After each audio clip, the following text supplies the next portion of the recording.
Hello guys, welcome back to our channel. If you need to remove the light cover from your hunter ceiling fan for cleaning, bulb replacement or maintenance and are unsure where to begin, do not worry because the process is usually much easier than many people expect. Sometimes the light cover on a hunter ceiling fan feels stuck and refuses to move, while other times people are unsure whether it twists, pulls down or uses clips to stay attached.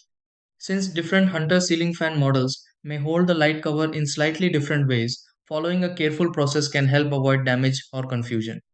The good part is that with a few simple steps, removing a hunter ceiling fan light cover can feel quick and safe.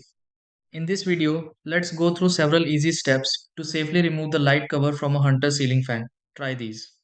Step 1. Turn off power to the hunter ceiling fan before touching the light cover for safety. Step 2. Stand securely and support the light cover attached to the hunter ceiling fan with one hand. Step 3. Inspect the light cover on the hunter ceiling fan to check for screws, clips, or a twist lock design. Step 4. Gently twist or loosen the light cover from the hunter ceiling fan without forcing movement. Step 5. Set the removed light cover from the hunter ceiling fan somewhere safe if cleaning or bulb replacement is needed. Step 6. Reattach the light cover to the hunter ceiling fan carefully and confirm it sits securely again.